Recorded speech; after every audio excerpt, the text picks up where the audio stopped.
It's happening. So welcome Awesome. everybody. If you're showing up with us live, I so appreciate you being here. And I'm so grateful that Jackie Whitaker is here to assist me in doing a demo.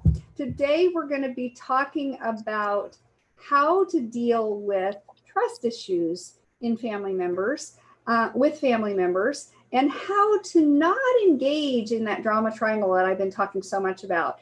And Jackie is extremely proficient at all of this because Jackie's a nurse and she is really good at creating protocols for eliminating and making sure infectious diseases don't get infected in hospitals. That's her bailiwick, and totally appreciate her expertise in that area. And that doesn't necessarily apply to like how things go in other areas of her life. She is like a master at what she does. She has all kinds of accolades and lots and lots of accomplishments in that realm as an expert in her field. And still, sometimes things happen with family where you just don't feel like you have a lot of power around it, right? Mm-hmm. But Jackie's been doing a whole lot of work with me over the last, I don't know, year or so. Mm-hmm. She's also now a student of this technique. And so she's actually quite the skilled at being able to provide this work for other people. And so Jackie's the perfect person to be here because she really gets it. And you mentioned a moment ago, Jackie, that you knew there was something coming up because you were talking about an issue going on with family, and you said you could feel it in your body that there's some kind of trigger here, I think you said. But anyway, I'm going to let you tell us a little bit about what's going on and what we're working on today. Okay. So, my dad has a will, but he has not written his trust. It's not completed. And my brother's the executor. So my brother and my other sister have been trying to talk to him to finalize it because he's getting older.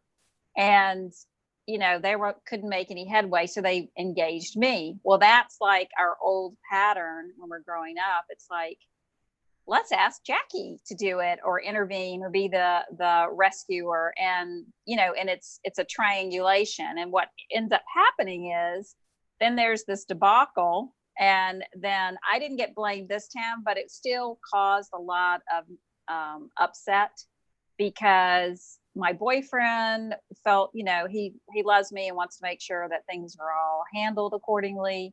And so he sent my dad and my stepmom an email, and then that didn't go over very well. Now, I didn't have the same sort of feelings because I've been working with you, Cindy. So that's a testimony to the work that we've done. But there's still something there because I was like, oh my gosh, why did I even agree to do it if I was totally cleared of that? So I should have just said, y'all talk to each other and let me know what happens. Okay, great. We're going to check and see what's going on with that. I'm just writing a few things down so I can keep track. I have to do that to be able to keep track of what we're doing.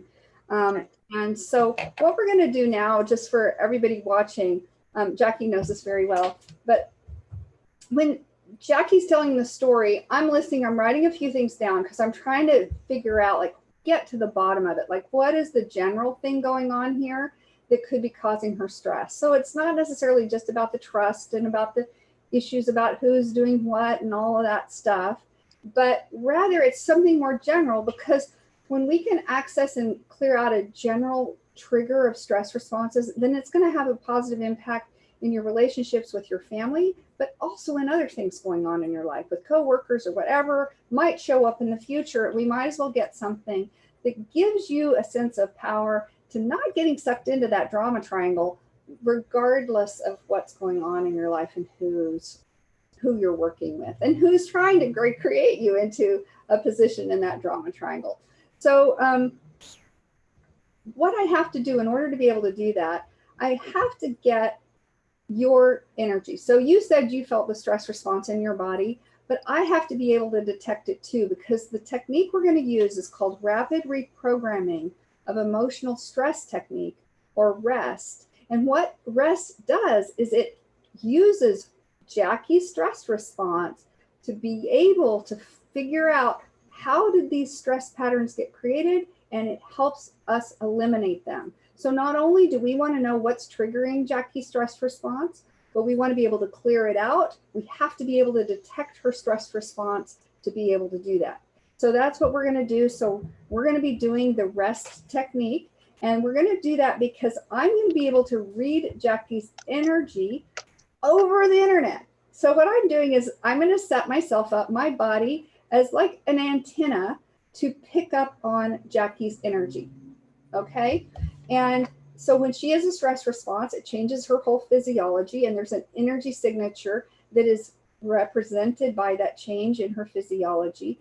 And that energy signature can be picked up by the antenna of my body. And the way that I perceive it is I use a muscle test on myself. And so we're going to start with Jackie saying, if you would for me, Jackie, my name is Jackie. My name is Jackie. Fantastic. And now, Jackie, if you would say for me, my name is Charlie. My name is Charlie. Fantastic. So Jackie is Jackie and she's not Charlie. And so when she says my name is Charlie, because it's inconsistent with her emotional reality, it causes a stress response. That stress response is an energetic wave that the antenna of my body, this little finger, is picking up as, and I get it as a weakness in my finger. Now, that's just the method that I found works extremely well. And it sounds really woo-woo and like magic, but it's so interesting how quantum physics and biology and all of this is coming together. We know that her stress response creates an energy signature. That's proven by biology. We know that the energy, which you can think of as consciousness also, because it's a pattern, that can travel through space and be picked up. Quantum entanglement, it's what that's called. Physics understands that. So even though my mind is like, oh, how does this happen? I don't know, but it does. And science is explaining it right now. So here it is. We're going to use this. Is that okay with you? Yes. All right, great. So again, Jackie, if you'll say, my name is Jackie. My name is Jackie. My name is Charlie. My name is Charlie. All right. Now I'm going to have you say a number of different things now, Jackie. And we're going to see which ones of those cause a stress response. It's not so important that Charlie does, right? But this one, some of these might matter to you. Okay. All right. If you'll say for me, I'm okay if my dad doesn't trust me. I'm okay if my dad doesn't trust me. All right. I'm okay if my siblings don't trust me. I'm okay if my siblings don't trust me. All right. I went there because you had said there's something around trust. And so we're going to send it back the other way. Okay. I'm okay to trust my dad. I'm okay to trust my dad. I'm okay to trust my dad to finish the trust. I'm okay to trust my dad to finish the trust. No. No. You're okay to trust your dad in general, but when it comes to finishing the trust, you're not. Let's check it a little different way, so it's not so much about the trust. Okay. I'm okay to trust my dad to care about what I care about. I'm okay to trust my dad to care what I care about. That's trigger. I'm okay to trust my dad to care about me. I'm okay to trust my dad to care about me. Right. And there's the sort of general, like you just don't quite feel trust in him caring about you. Okay. I'm in agreement with that. Okay. I gotta write that one down. No problem.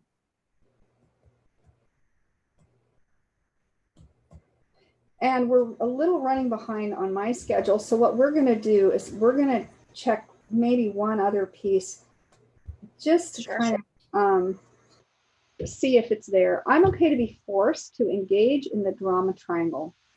I'm okay to be forced to be engaged in the drama triangle. That's not an issue. I'm okay if they expect me to rescue them. I'm okay for them to expect me to rescue them. And that's also a trigger. So there's two things. I don't know how related they might be. This one about trusting your dad to care about you, and this other one about them expecting you to rescue them. Yeah. Which one do you want to work on today? The one with my dad, because even just thinking about it makes me want to cry. All right.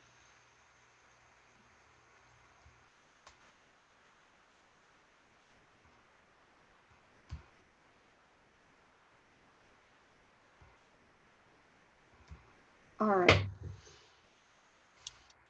So again, if you would say for me, I'm okay to trust Dad to take care of me.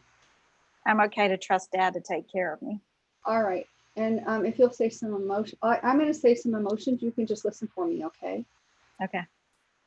Unsafe, anger, resentment. You're feeling resentment. Why resentment about that? Because I just feel like he never really wanted me. Okay. I was not expected, and I was not planned. Okay. Resentment because of not wanted. We're going to go with the not wanted. That fits. And I'm sorry this is causing the pain that it is. I hope you have a box of Kleenex there. And I know you know that that's Yeah. a state. When you're feeling those kinds of emotions coming up, though, Jackie, I want you to know that emotions have, and you know this, but they have an expression in your body. So you may feel it in your body. Just notice that feeling and allow it to be, okay? As we go through the process, as the emotions reside someplace in your body, remember to breathe and allow yourself to experience whatever is happening and let it kind of move through you. Emotion as a root, energy, motion, or motion is the root word of emotion. It's basically emotion. It is energy moving through you. So just kind of keep that in mind, but then keep awareness there and allowing of it. Okay. Okay, thanks. All right. So the concept that there's resentment because of not wanted, and that there was an original event in which there was resentment because of not wanted when you were conception to age 5, conception to 4, conception to 3, conception to 2, age 2, age 3. And we're at age 3, and the concept at age 3, there was resentment because of feeling not wanted, and this had something to do with family, mother, father, sibling. Okay, and you have a sister, right? Mm-hmm. And your sister's first name is Arian. And when you were 3, how old would she have been? 6. Okay. All right. The concept that you wanted to play with Arian, and she wasn't having any of it. She did not want to play with you. And in fact, she wanted to go play by herself and have you not even be in the room. So we went to kind of an extreme thing. So maybe even she physically pushed you away, because that's the thing a 6-year-old might do. Right. And maybe she even pushed you out of the room, and maybe she even closed the door. So we're going to have that kind of scenario. And your feeling of resentment that you weren't wanted. Okay? Yeah. Mm-hmm. And this is going to be your left hand is going to face you. Okay. Right is going to come around, and you're going to put 4 fingers on your wrist and the palm of your hand on your forehead. Okay. And just imagine that resentment you had when Ari not only didn't want to play with you, but she pushed you away and she closed the door.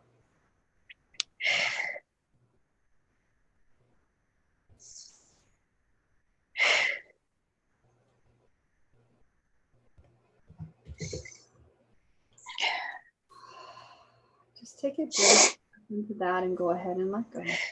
Okay.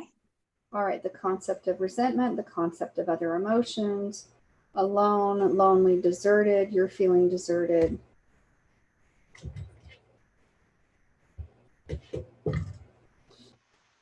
All right, so the concept that there's deserted because Arian just basically turned her back on you. She shut the door in your face.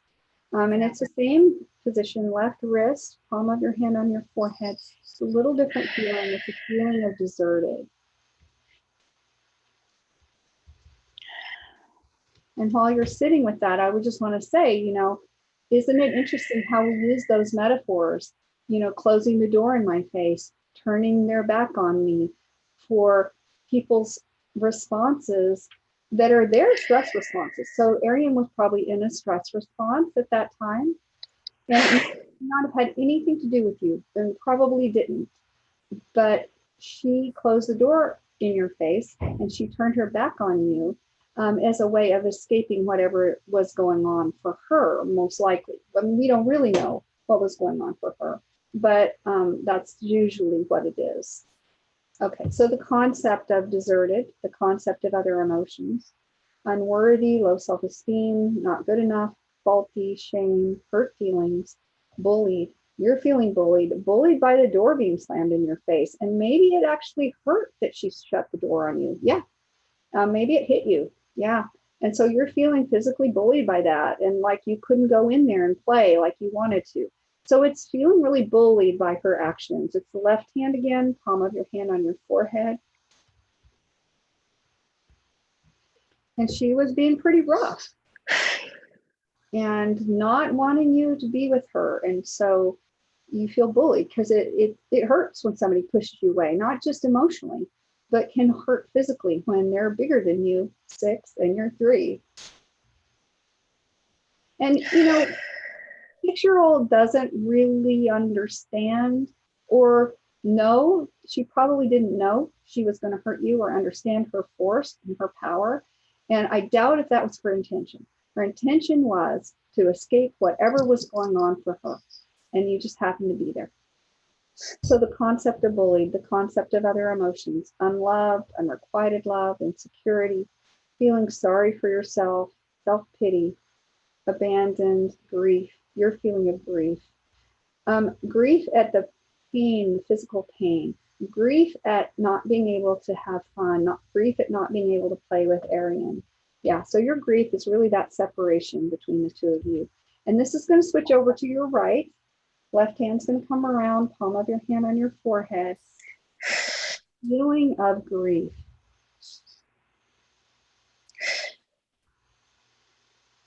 Grief of not being included, grief of not being wanted, grief of not getting to play with her when that's what you're really wanting to do, to connect. And she's not having any of it right this moment. Okay. The concept of grief. And I just want a presence for everyone, but especially for you, Jackie, that now that you and Arian are grown up, it occurs to me that you're pretty good friends. Mm-hmm. That's right. So there is a connection there. And then, of course, just like everybody, you don't always want to be with one another all the time. Yes. Still, I know you're really good friends. The concept of grief. Okay, the concept of other emotions associated with when you were 3 and Ari was 6, lack of control over events, taking it personally, both of those things. So we're going to clear them at the same time. Okay. Because you felt like you didn't have control over this relationship and you were taking what she was doing personally to you, because that was the only control you actually did have, was to the control you have over yourself and what you can do. And so makes sense. Kind of both things felt true for you, that you didn't have control and that something was going on for you that you should have control. So you were taking it personally. It's going to be the right wrist, palm of your hand on your forehead.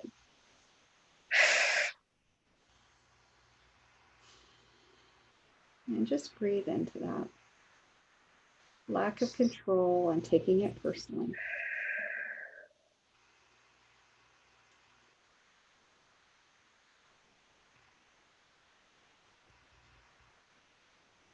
Okay, thank you. And the concept of lack of control over events, the concept of taking it personally, the concept of other emotions, confused, uncertain, wishy-washy, your feeling of wishy-washy.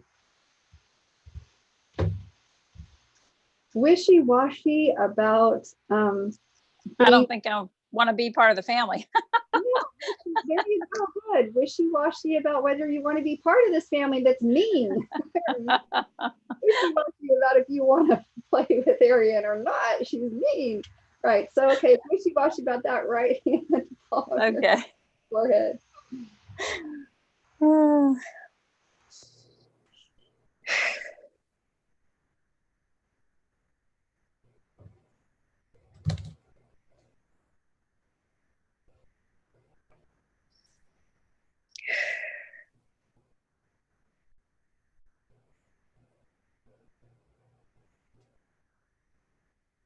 Okay. Okay. The concept of wishy-washy, the concept of other emotions, lost, wounded pride, righteousness, your feeling of righteousness.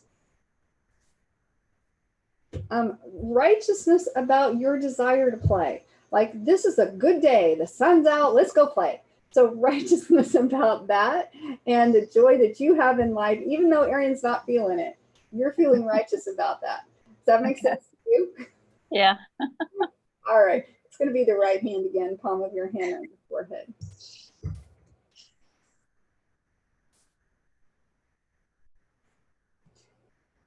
Is there anything else that you feel righteousness about that you think is part of that? I think it's just that, I don't know, I was always happy and they were just always upset or mad about something, and I never could get that. Yeah. We were alive, so to me it was a good day. So you're right, you're feeling righteous about your happiness, and sure, why not, right? So the concept of righteousness. And I think a lot of times the emotion of righteousness gives a kind of a false power, but it's still a power to your position. And as a 3-year-old coming up against a 6-year-old, it took that emotion of righteousness to give you a sense of power in yourself and your own happiness and so forth. Does that make sense? That makes sense. It does. Yeah. Came up. It's not useful now as an adult, because when you express righteousness around this stuff going on with your family, they're just going to go like, whoa, with me. You know what I mean? Because you don't need that. You don't need that emotion to hold your own joy and to be part of a group, even though they're not in that space of joy, or maybe they are, you know, like, it doesn't matter, but you don't need the righteousness for it. So it's going to be good to have that cleared out, I think. Thank you. The concept of righteousness, the concept of other emotions, turn your head to the left. The concept of other emotions. Excellent. Go ahead and shake that all out. Okay. And if you'll say, I'm okay to trust Dad to care about me. I'm okay to trust Dad to care about me. Much better. Does that feel a little better? It does. Feels a lot better. Good. There was one other thing we looked at. Let's just check and see if we got it, or if there's another time you can do another demo. Okay. I'm okay if they expect me to rescue them. I'm okay if they expect me to rescue them. And we did not get that. So if you want to do another demo, we can schedule another session. Great. And so for those of you guys tuning in, we were able to work with Jackie on some issues that are really important right now, because there's a lot going on in the family as her father's getting older, and they're dealing with what's going to happen in the future, and wanting to be in cooperation, it sounds like, with one another and have good, strong relationships. And she was having some emotions from the past coming up. We've cleared that. You should find a lot more ease around all that, Jackie. And as more things come up, we can address other things. But thank you so much for sharing. I appreciate it, Cindy. Thank you all for tuning in. And if you are interested, the viewing audience, if you're also interested in being part of doing one of these sessions with us, let me know, and I'm happy to extend an invitation to get you in my schedule. And I look forward to seeing you there. Have questions, please comment. Anything you have to comment about, we would certainly appreciate that so much. So thank you very much for tuning in. Bye until next. Cindy. Yeah. Bye-bye.